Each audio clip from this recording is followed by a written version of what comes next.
오늘 저희들에게 주시는 하나님의 말씀을 보겠습니다. 하나님의 말씀은 역대상 29장 10절서부터 17절과 로마서 6장 16절 말씀입니다.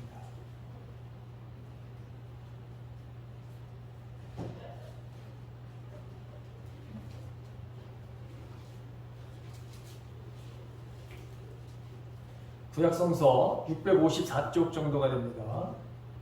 같이 한 목소리로 함께 하나님 말씀을 같이 봉독합니다.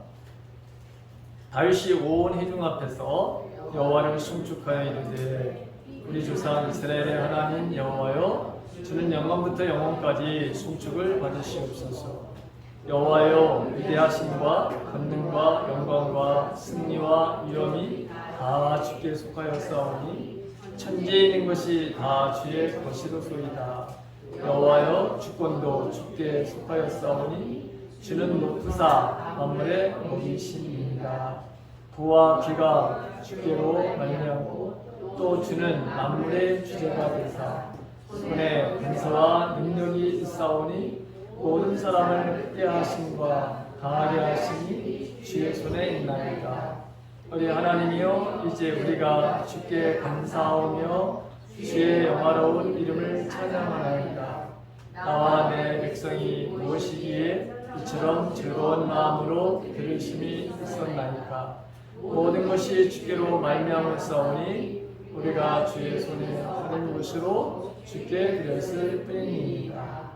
우리는 우리 조상들과 같이 주님 앞에서 이방 나그네와 거루님들과 세상에 있는 날이 그림자 같아서 희망이 없나이다. 우리 하나님 여호와여, 우리가 주의 거룩한 이름을 위하여 신들을 건축하려고 미리 저축한 이 모든 물건이 다 주의 손에서 왔사오니 다 주의 것이니이다. 나의 하나님이여, 주께서 마음을 감찰하시고 정직을 기뻐하시는 줄을 내가 아나이다. 내가 정직한 마음으로 이 모든 것을 즐거이 드렸사오며 이제 내가 또 여기 있는 주의 백성이 주께 자원하여 드리는 것을 보니 심히 기쁘도소이다. 아멘. 자, 신약 로마서 6장 16절 말씀을 같이 봉독합니다.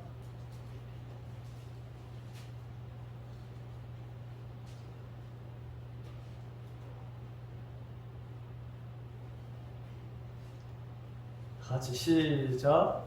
너희는 자신을 종으로 내어주는 누구에게 순종하든지 그 순종함을 받는 자의 종이 되는 줄을 너희가 알지 못하느냐.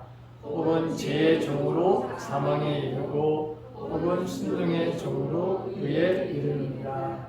아멘.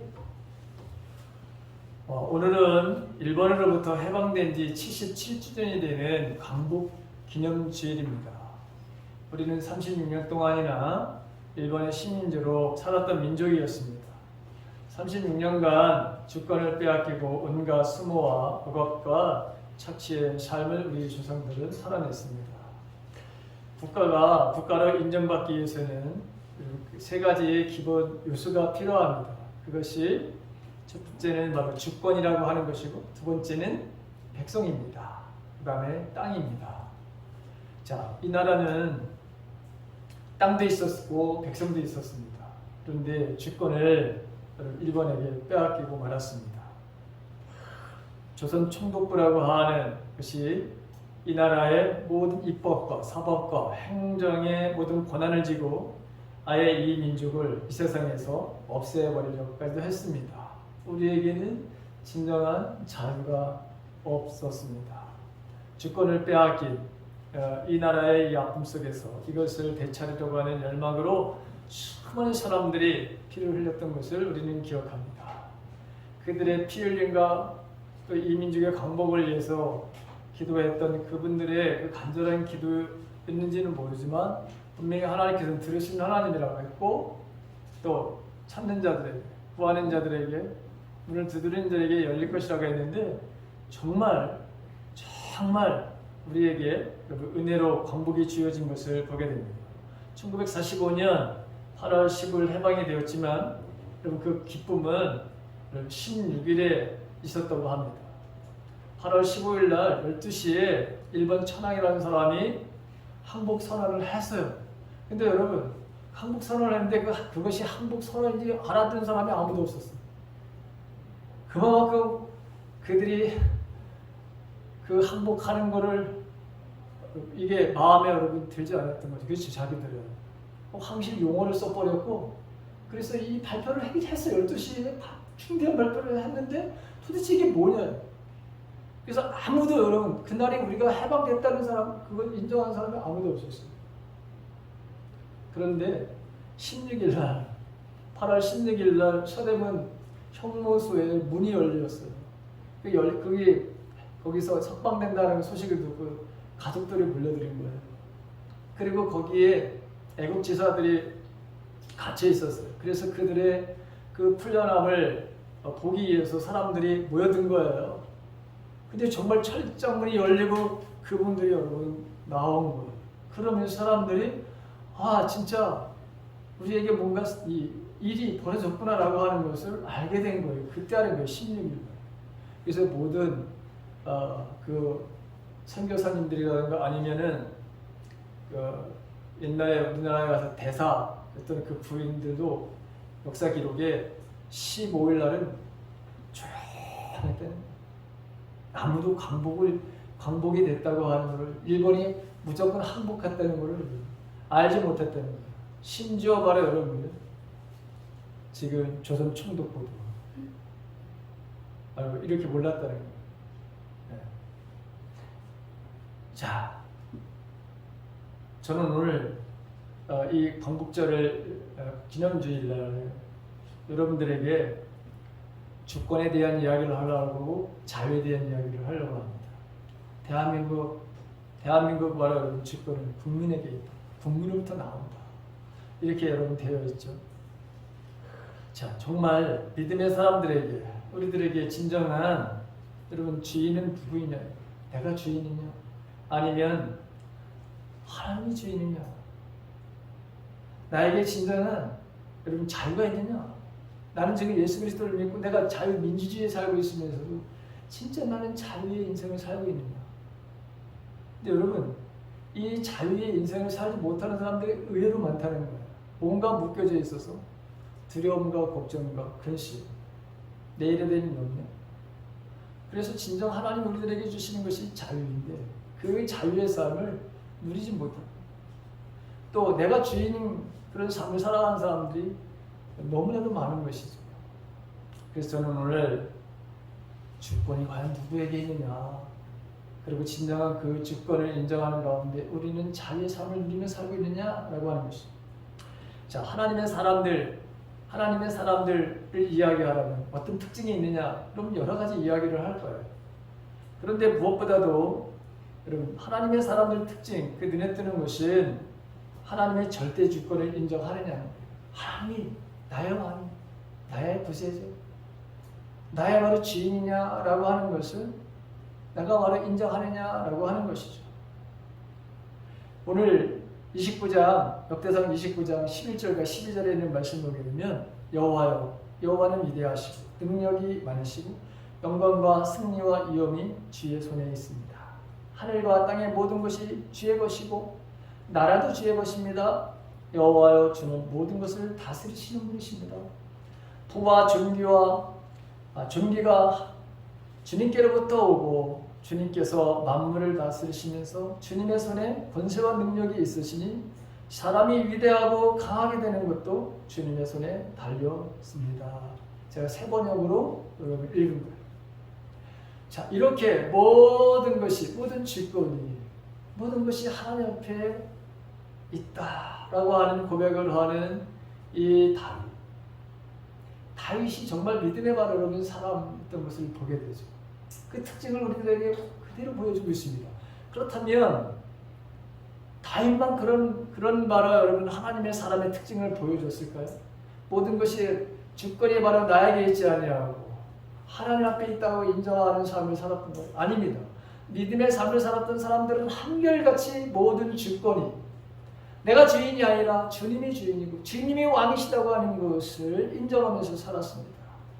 우리 사도 바울도 똑같은 바로 표현을 하는 것을 보게 됩니다. 골로새서 1장 16절에 보게 되면 만물이 그분 안에서 창조되었습니다.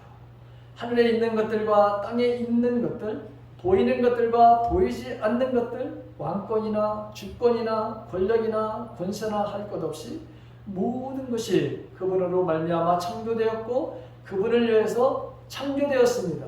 그분은 만물보다 먼저 계시고 만물은 그분 안에서 존속합니다. 이렇게 여러분 고백하는 것을 보게 됩니다. 이게 믿음의 바로 사람들의 특징이라고 하는 것이죠. 자, 심지어 만물의 주관자이신 하나님으로부터 인간이 누리는 모든 부, 모든 권세, 인간을 바로 존귀하게 하는 것, 이것도 마찬가지로 하나님께로부터 나오는 것이다. 이렇게 고백을 하는 것을 보게 됩니다. 인간이 먹고 사는 문제에서부터 시작해서 크게 되고 강하게 되고 다른 사람들 앞에 여러분 존귀함을 받게 되는 그것 역시도 삼일체 하나님으로부터 말미암고 주의 손에 달려있다라고 하는 것입니다. 자, 그렇다면 저와 여러분들은 나는 믿음의 사람인가? 라고 하는 것입니다. 나는 믿음의 사람인가? 여러분들은 정말 모든 것이 하나님의 주권 안에 있다. 내가 주인이 아니라 오직 하나님이 나의 주인이시고 나의 왕이시고 나의 구세주시고 이것을 나는 인정하면서 그 다음에 내 삶 속에서 그걸 적용하면서 살아가는 사람들인가? 라고 하는 것입니다. 자, 오늘 다윗은 그렇게 인정하면서 하나님을 바라는 모든 것의 주인이시다. 나라도 권세도 그 어떤 것도 다 주님이 주인이시다 라고 하는 것을 고백합니다. 14절과 16절에 보게 되면 그가 하나님께 뭔가 여러분 드립니다. 뭔가 하나님께 드린다고 하지만 사실은 하나님의 것을 하나님께 돌려드리는 것뿐이다 이렇게 이야기를 하죠. 내가 무언가를 하나님께 드린다고 하는 생각이 아니라 본래 이것은 하나님 것이었습니다. 그러니까 하나님의 절대 주권을 그가 인정하고 고백하면서 적용하는 그런 삶을 우리들에게 보여주고 있다고 하는 것입니다. 그래서 그 사람이 바로 정말 하나님의 사람이냐 신앙의 사람이냐 아닌지를 잘 보여주는 것이 바로 이 주권이 누구에게 있느냐라고 하는 것을 명확하게 아는 것이다 라고 하는 것입니다. 다윗의 삶 자체는 하나님의 이 주권에 대한 순복과 그것에 의지하면서 인생을 살았던 아주 대표적인 사람입니다. 자, 오늘 구약의 본문은 사실 이 구약의 본문은 다윗이 성전 건축을 준비하면서 하나님의 주권을 고백하는 장면이거든요. 그러니까 하나님께서 자신의 그 삶 속에서 그동안 베풀어 주셨던 모든 것, 모든 그 역사들을 해부해 볼 때에 이 모든 것이 다 하나님께서 하신 일이었고 하나님의 주권 안에서 이루어진 일이었다. 그래서 내가 이 물질을 마련을 드리는 것 또한 그것도 하나님의 것인데 내가 그것을 드린다 이렇게 얘기할 수 있느냐? 그런 마음을 고백하고 있는 것이죠. 다윗은 하나님께서 자신을 통해서 하나님이 자신에게 약속한 것들을 성취해가는 것을 여러분 어려서부터 체험했던 사람이죠.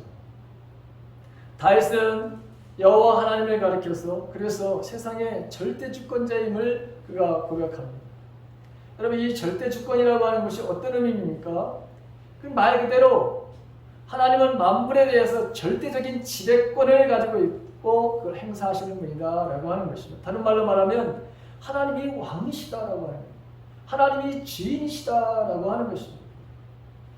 또 하나님은 하늘과 땅의 모든 권세와 모든 것에 여러분 그분은 당신이 내가 모든 것의 주인이라고 하는 것을 말씀하고 있어. 성경에는 바로 모든 것은 내 것이다. 이렇게 말씀을 하시거든요. 시편 115편 3절에 보게 되면 오직 우리 하나님은 하늘에 계셔서 원하시는 모든 것을 행하시나이다. 이렇게 여러분 고백을 합니다. 모든 것을 바로 행하시는 하나님. 하나님이 하시는 일에는 아무도 막을 자가 없다. 다니엘서 4장 35절에 보게 되면 땅의 모든 거민을 없는 것 같이 여기시고 하늘의 군사에게든지 땅의 거민에게든지 그는 자기의 뜻대로 행하시니 누가 그의 손을 금하든지 혹시 이르기를 내가 무엇을 하느냐 할 자가 아무도 없다. 이렇게 다니엘서도 말하고 있습니다. 디모데전서에 보게 되면 6장 15절에 기약이 이르면 때가 이르면 하나님이 그의 나타나심을 보이시리니 하나님은 복되시고 홀로 한 분이신 능하신 자이시며 만왕의 왕이시고 만주의 주시다. 이렇게 여러분 말씀하고 있는 것을 보게 되죠. 하나님은 모든 것에 자신의 의지를 나타내시는 분인 것을 우리는 신약, 구약 어디선지 여러분 발견하게 됩니다. 예를 들어서 로마서 9장 21절에 보게 되면 토기장이, 여러분 토기장이가 그 지능을 가지고 어떤 때는 귀한 그릇을 만들기도 하지만 어떤 때는 천이 쓸 그릇도 만드는 거죠. 그러니까 하나님을 어떻게 비유했냐면 하나님은 토기장이와 같으신 분입니다. 그래서 지능 한 덩이를 가지고 하나님 귀에 쓸 그릇을, 하나는 천이 쓸 그릇을 만드는 권한이 하나님에게 없느냐? 당연히 하나님은 그런 권한을 가지고 계신 분이다. 그리고 이거 설명을 사도 바울이 토기장의 비유를 통해서 하나님의 이 직권을 설명하는 것을 보게 됩니다. 자, 하나님은 어느 누구의 지시나 권면이나 조언을 들으실 필요가 없으신 분이시죠. 자기의 생각과 자기의 마음을 세상의 어느 곳에나 드러내시고 나타나시는 분이라고 하는 것이죠. 자신의 의지를 자신이 원하는 방법으로 자신이 원하는 때에 자신이 원하는 곳에서 어느 누구의 간섭 없이 드러내시는 자유의 하나님이시더라라고 하는 것이죠. 요즘 저와 여러분들이 우리 교회가 지금 우리 출애굽기 PT를 우리가 묵상하고 있습니다. 그 출애굽기를 여러분 묵상하는 가운데 이스라엘 백성들을 이끌어내시는 하나님의 그 직권을 우리는 보게 됩니다. 너희는 내가 여호와 하나님인지를 알게 될 것이다. 이스라엘 백성들뿐만 아니라 이집트 왕서부터 그 백성들 모든 사람들에게 너희는 내가 여호와 하나님인지를 알게 될 것이다. 당신의 때, 당신의 방법으로 430년 동안이나 종살이를 했던 이스라엘 백성들을 하나님께서 일방적으로 끌어내시죠. 그들을 끌어내시는 이유는 뭐냐? 제사장의 나라로 그들을 삼으시고 인류 구원의 역사를 이루어가시기 위해서 하나님께서 일방적으로 이스라엘 백성들을 선택하셨고 그들을 바로 끌어내시는 하나님의 주권을 우리가 보게 됩니다. 자, 바로가 이스라엘 백성들을 내보내지 않았을 때, 내보내지 않았을 때 그 결과를 우리는 성경을 통해서 보게 됩니다. 자, 하나님이 주권적으로 행사하시는 10가지의 그 재앙으로 그 이스라엘 백성들은 430년이라고 하는 남의 나라에서 억압으로부터 자유를 빼앗긴 굴종으로부터의 자유의 바라는 삶을 살게 되고 오히려 자신들을 부렸던 이집트는 이제 점점 쇠퇴해가는 그 역사를 우리가 볼 수 있습니다. 이처럼 하나님의 바로 주권 어느 때 어떤 곳에든지 자신의 바로 뜻을 펼쳐가시는 하나님이신 것을 보게 되죠. 영국 역사에 왕관을 쓰지 않았던 것으로 유명했던 왕이 있었답니다. 그 왕이 누구냐면 카누트라고 하는 왕이었대요. 카누트, 영국에서. 신하들이 지나치게 자기를 높이는 것을 좋아하지 않았어요. 너무너무 싫어했어요. 왜? 신하 중에서 또 지나치게 아부하는 신하들이 엄청 많잖아요. 그래서 이 신하들이 계속해서 당신은 왕이시기 때문에 왕관을 탁 쓰고 어디든지 보여요. 근데 이 왕은 이렇게 하는 것이 여러분 마음에 들지 않은 거예요. 그래서 하루는 왕이 자기가 앉는 그 의자를 가지고 여러분 해변으로다가 여러분 옮겼어요. 해변에. 물이 해변으로 밀려올 때 여러분 지금 민물이 바로 들어올 때 그때를 딱 맞춰가지고 이제 이분이 바로 이 왕이 그 의자를 바로 그 해변에다가 딱 거기에 앉은 거죠. 자, 바다를 향해 가지고 소리를 치렀습니다. 이 왕이 바다야 멈춰라 그랬어요. 명령을 했습니다. 계속해서 명령을 내렸지만 밀려오는 말하는 민물 그거를 왕이 소리치고 명령을 내린다고 해서 이게 멈춰지나요? 안 멈춰지죠. 결국은 왕이 파도에 밀려서 여러분 그 의자에 앉아있다가 말하면 넘어지고 말았어요. 이 카누트 왕은 일어나서 신하들에게 이렇게 말합니다. 보았느냐? 너희들 저 보았지? 너희들 보았지? 내가 아무리 지금 소리치고 능력있게 멈춰라 하더라도 저 파도가 멈추는 걸 너희들이 봤느냐? 안 멈췄잖아. 능력은 하나님께 있는 것이지 너희가 의지하는 자는 오직 하나님이지 나도 아니야. 그러면서 이날부터 왕관을 벗어가지고 십자가에 달리신 예수님 상에다 올려놓고 평생을 바로 살았다는 거예요. 이게 바로 하나님의 직권을 인정하면서 살았던 사람들의 삶의 모습이라고 하는 거예요. 성경에는 이와 같은 말에 여러분 왕이 나오는데 오늘 우리가 만나는 다윗 왕이죠. 그는 자신이 세상의 왕이었습니다. 그럼에도 불구하고 하나님께서 진정한 왕이시다 그렇게 고백을 하면서 적용하면서 인생을 살았던 사람이에요. 시편의 곳곳에서 보게 되면 다윗은 오늘도 본문의 20절에 가게 되면 하나님을 나의 왕이라 고백해요. 시편이라고 하는 곳곳에 가게 되면 하나님을 향해서 다윗은 나의 왕이시다 이렇게 고백을 하거든요. 시편 145편 1절에도 보게 되면 다윗은 뭐라고 고백하냐면 그분은 우리의 왕이다. 그분은 나의 왕이다. 이렇게 바로 고백을 하는 것을 보게 됩니다. 여호와여 여호와는 위대하시고 능력이 많으시며 영광과 승리와 위엄이 주의 손에 있습니다. 하늘과 땅의 모든 것이 주의 것이고 나라도 주의 것입니다. 여호와여 주는 모든 것을 다스리시는 분입니다. 이렇게 철저하게 그의 삶들 속에서 하나님만이 나의 왕이시고 내가 주인이 아니고 내 마음대로 내 인생을 살 수 없는 삶이라고 하는 것을 언제나 고백하며 살았던 사람입니다. 자, 다윗은 우리가 잘 알다시피 이세의 8번째 아들이었어요. 8번째. 그러니까 아들이 말하자면 쭉 8명이 아들만 8명이 쫙 있으니까 이 8번째는 존재감을 느낄 수 없어요. 성경에 여러분 그래서 아예 바로 사무엘이 왔을 때 기름 부음을 여러분 지금 세우기 위해서 사무엘이 왔을 때도 내가 너네 집에 간다고 했을 때도 여러분 이 이세의 마지막 아들 다윗은 멀찌감치 가지고 양치기를 하고 있었어요. 그만큼 존재감이 없었던 인물이었어요. 그런데 여러분 그 목동의 시절 어리서부터 목동 시절을 보냈잖아요. 거기에서 곰과 바로 사자를 상대할 수 있는 용기와 담대함을 바로 그가 갖게 되었어요. 여러분 생각해 보세요. 10대 소년 곰과 사자가 나타나면 도망을 가야 되는 게 정상이죠. 근데 거기서 맞대서 싸움을 하겠다? 이게 바로 정상적인 그런 모습이었을까요? 아니죠.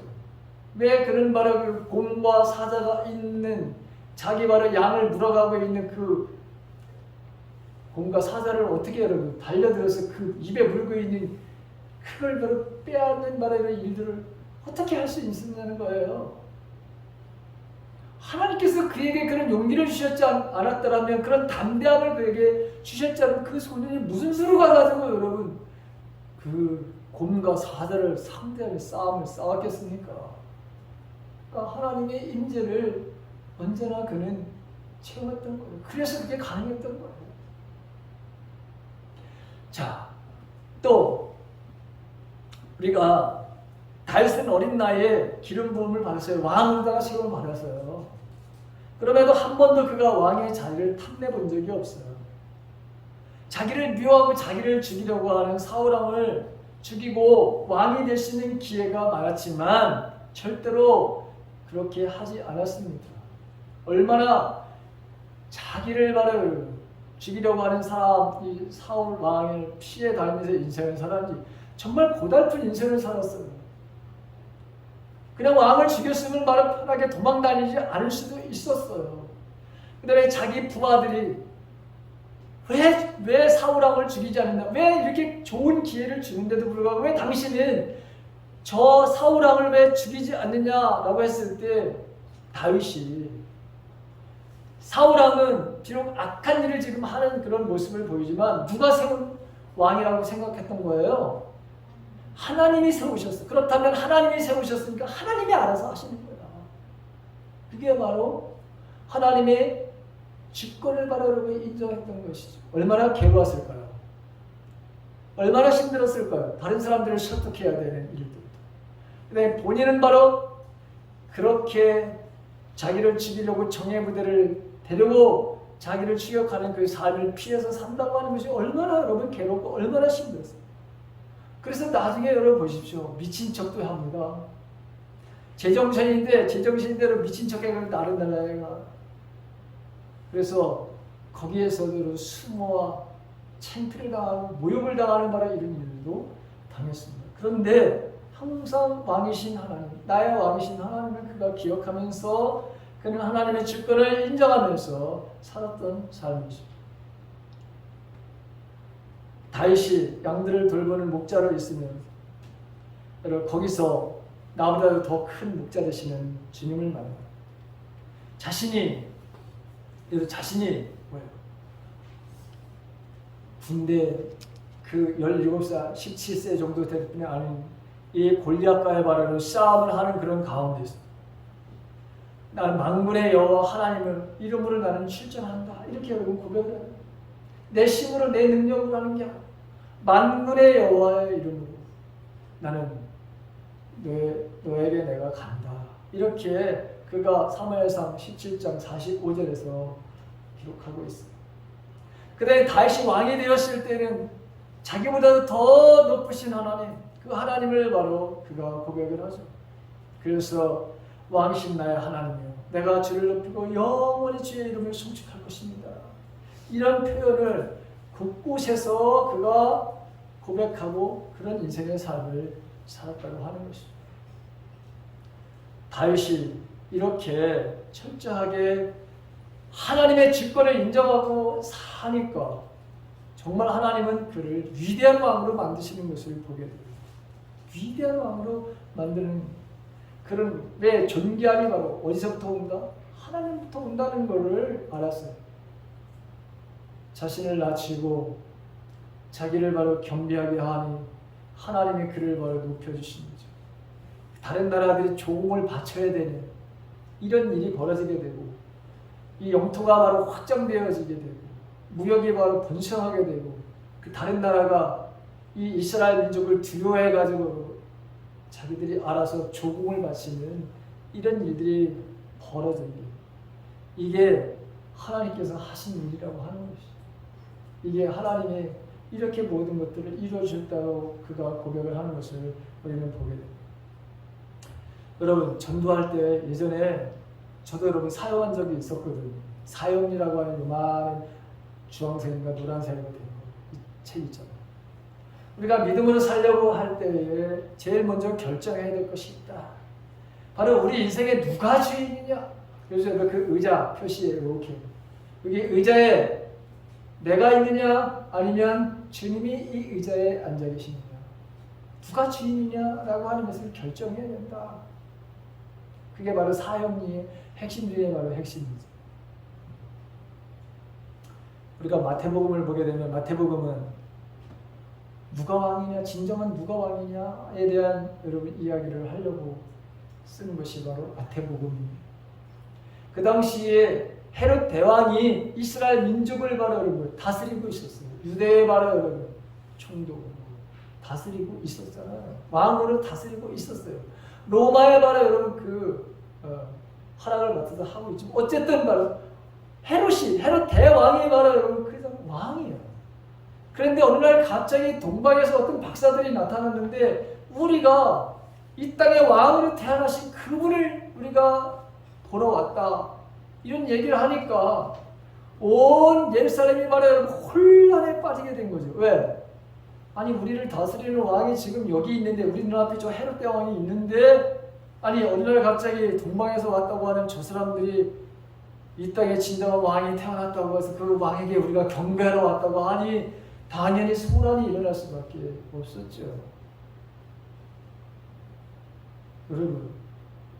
여러분들도 마찬가지고 저와 여러분들도 내 인생에서 여러분 우리가 내가 왕을 누구를 모시냐에 따라서 내가 내 자리 그 자리에 앉아야 될 때 내가 앉아있느냐, 내가 죄인이냐, 아니면 정말 삼위일체 하나님 되시는 그분이 내가 내 삶에 여러분 죄인이냐, 이거는 천지 차이가 나는 삶을 살게 되어 있어요. 하나님을 우리의 왕과 우리의 주인으로 인정하며 믿음에 적용을 하며 사는 믿음의 사람인가 아닌가가 바로 달려있는 것이 여기에 바로 있는 거예요. 근데 여전히 바로 소위 믿음을 가졌다고 하는 사람들 가운데 여전히 사단과 아니면 사람과 돈과 재물과 물질과 명예와 권력과 세상의 지식과 지혜, 여러분 이런 것을 주인으로 섬기며 살아가는 사람들이 있다고 하는 것이죠. 오늘 로마서 6장 16절에 있는 말씀이 그거죠. 여러분이 어떤 사람에게 복종하여 여러분 자신을 그 사람에게 바치면 여러분은 그 사람의 종이 된다는 것을 알지 못합니까? 여러분은 죽음에 이르는 죄의 종이 될 수도 있고 의에 이르는 순종의 종이 될 수도 있습니다. 이렇게 말하고 있습니다. 그러나 우리가 하나님 앞에 감사할 것이 있습니다. 17절에 여러분이 전에는 여러분들이 죄의 종이었으나 전수받은 가르침에 본의 진심을 다하여 복종하고 우리가 전해진 그 복음에 당신들이 복종했어, 순종했어. 그러므로 인해서 이제는 죄에서 해방을 받아서 의의 종이 될 것입니다. 우리가 바로 의의 종이 되었다. 저와 여러분들이 하나님의 우리가 종이 되었다라고 하는 것이죠. 베드로후서 2장 18절과 19절에 있는 말씀에 이런 말씀이 있습니다. 그들은 허무맹랑하게 큰 소리를 칩니다. 그들은 그릇된 생활을 하는 자들에게서 가까스로 뻗어나온 사람들을 육체의 방종한 정욕으로 유혹합니다.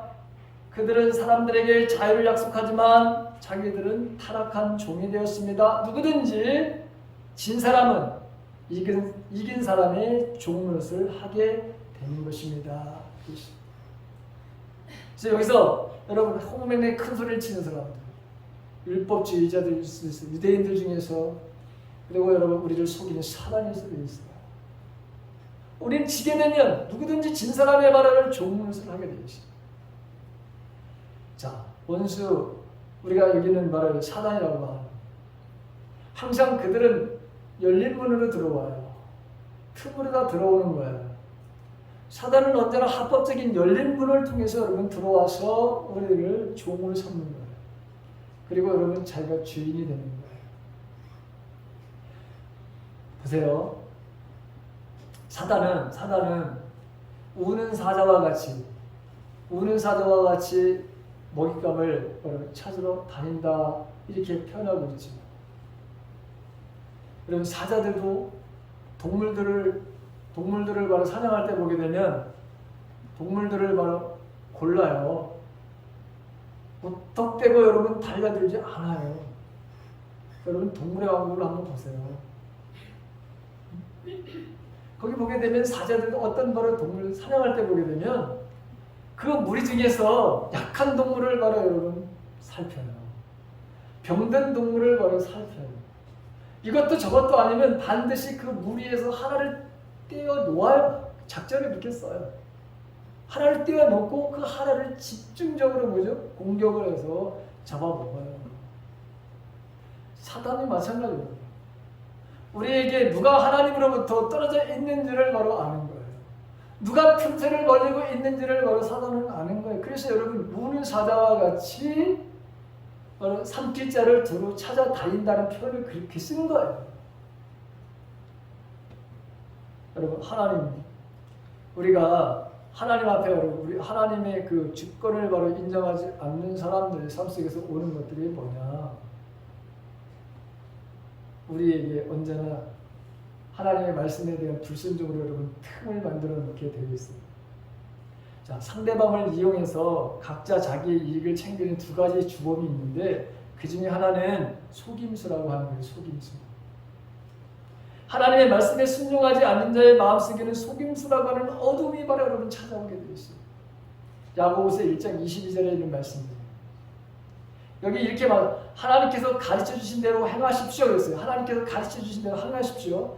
듣기만 하고 행하지 않는 사람이 되어서는 안 됩니다. 앉아서 듣기만 한다면 그것은 자신을 속이는 자입니다. 듣는 사람들은 여러분 속아 넘어간다는 거예요. 행해야지만 절대로 속아 넘어가지 않는다는 거예요. 다른 하나는 악한 영들이 쳐놓은 말에 여러분 이 혼란의 말에 여러분 이 덫에 걸리게 되어 있습니다. 불순종은 이 영들에게 그 사람들을 마음껏 바로 공격하도록 고난을 바로 위임해 주는 거예요. 그래서 사단은 바로 그 위임된 그것을 가지고 들어와 가지고 우리에게 주인 노릇을 바로 하게 돼요. 결국은 저와 여러분들은 만약에 하나님이 나의 주인이 아니고 나의 왕이 아니십니다. 사단이 나의 왕이고 나의 주인이라면 우리는 결국에는 자유를 빼앗기게 되어 있습니다. 우리는 혼란 속에 빠지게 됩니다. 나는 무언가 묶이게 되어 있습니다. 문제는 우리가 그 하나님 앞에서 하나님의 주권 아래 내가 머물지 않았을 때, 주권이라고 인정하지 않았을 때 반드시 우리에게 찾아오는 것이 이게 바로 혼란이라고 하는 것이고 빼앗김이라고 하는 것이고 부자연이라고 하는 것이죠. 제가 최근에 존 비비어의 분별력이라고 하는 책을 통해서 이분이 하나님의 주권 아래 머물기라고 하는 파트가 있어요. 이 책에 보게 되면. 그런데 거기에서 그가 이런 바로 간증을 하는 것을 보게 됩니다. 이분이 여러분 그 미식축구 아시죠? 미식축구. 그 미식축구를 미국 사람들은 대한민국 사람 축구 좋아하지 미국 사람들은 미식축구에 정말 미친 것 같아요. 가만히 보면. 정말 미식축구. 우리는 여러분 그거 별로잖아요. 별로지 뭐 알지도 못하고. 근데 여러분 그 미식축구 그 할 때 정말 정신이 나가는 것 같아 미국 사람들. 우리나라에 말하는 자동차에서 현대자동차 옛날에 그 미식축구 할 때 그 광고비를 얼마나 쓰는지 아십니까? 7천억을 씁니다. 광고할 때 7천억 조금이죠. 7천억. 근데 이 목사님이 본인이 좋아하는 달라스 카보이라고 하는 팀의 열렬한 팬이에요. 이제 이 미식축구가 되면 주일을 마치고 돌아와가지고 집에 돌아와가지고 텔레비전을 켜고 이걸 시청하는데 옷 갈아입는 것도 다 이제 잃어버리는 거예요. 이 광고 시간이라든가 아니면 하프타임 시간에 이제 하는 거예요. 아내가 뭔가 도와달라고 그랬는데 요청을 했는데 듣지를 않았어요. 그러면서 지금 카보이스 팀이 경기를 하고 있지 않으면서 오히려 아내를 그냥 소리를 뻑 질렀다는 거예요. 점심도 안 먹었어. 경기 중간 시간 다 끝나고 이제 먹는 바로 그게 대부분의 사람들이에요. 자기도 그랬다는 거예요. 그러니까 어느 주일날 아주 중요한 경기가 열렸어요. 달라스 카우보이스과 필라델피아 이글스 팀이 바로 이게 붙었는데 결승전에 진출하느냐 예선 탈락을 하느냐는 이 경기의 승패에 달려 있었다는 거예요. 그래가지고 무척 여러분 흥미진진했고 이 경기 종료까지 8분가량이 나와요. 8분. 그런데 자기가 응원하는 팀이었던 졌어. 4점이나 지고 있어. 근데 다행인 것은 지금 자기 그 팀이 공을 가지고 이제 공격을 이제 하는 그런 찬스를 가지고 있는 거예요. 문제는 8분 남았어요. 지고 있었어요. 그런데 여러분 4점을 지고 있어도 뭐 8분이면 얼마든지 뭐 뒤집어지고 이런 일이 벌어진대요. 근데 바로 그 순간에 갑자기 성령께서 이 목사님에게 야 기도하라 그런 강건한 말씀을 주셨어요. 엄청난 기도의 부담감을 바로 느꼈다는 거예요. 그 부담감이 어찌나 컸든지 도저히 다음으로 미루겠다고 말할 수 없을 정도였대요. 성령 하나님께서 바로 순종하기를 원하셨는데 이제 타협을 하기 시작해요. 8분 있다가 하나님 8분 있다가 내 8분 있다가 내가 오늘 5시간 동안 하나님을 기도했어요. 왜냐면 오후 시간에 아무 스케줄이 그날따라 없어요. 그래서 여러분 타협을 하기 시작한 거예요.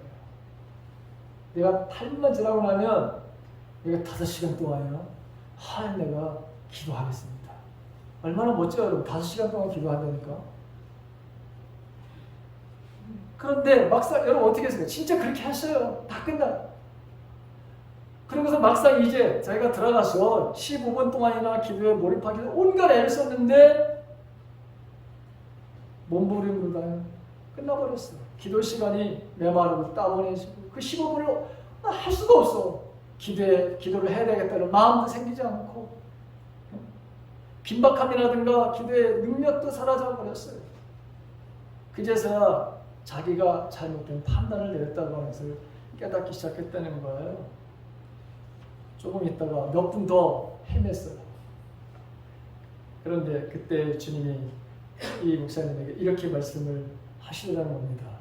아들아, 나는 너에게 5시간의 희생을 원하는 그런 기도를 내가 원한 게 아니야. 내가 원한 것은 순종이었어. 순종.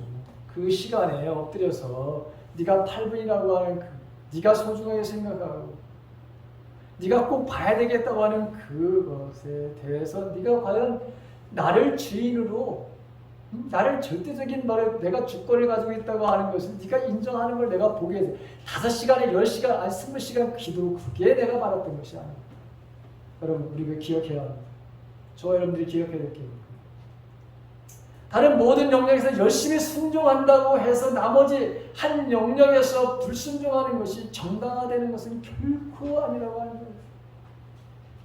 그 영역의 한 영역에서 여러분 우리가 열려지게 되면 바로 어떤 일이 벌어지냐 그 틈으로 사단은 바로 여러분 쑥 들어오게 되는 것이고 바로 우리의 주인이 뒤바뀌는 순간이에요. 우리의 바로 주인이 뒤바뀌는 순간에 우리에게 자유는 없어지게 되는 거예요. 얽매이게 되는 것이죠. 여러분들은 자유를 느끼고 살고 있습니다. 여러분들은 미래에 대해 어떤 것이 근심과 걱정에서 여러분들이 자유 인생을 살고 있나요? 두려움이 바로 여러분들의 삶 속에 오지요. 왜 안 와요? 그런데 그 두려움에 우리가 사로잡히지 않고 언제나 내가 여러분 하나님이 이 모든 두려움을 이기게 하실 거라고는 이 믿음으로 기쁨에 바라 여러분 삶에 지금 살고 있나요? 그렇다면 저와 여러분들은 주님의 주권을 인정하는 것이고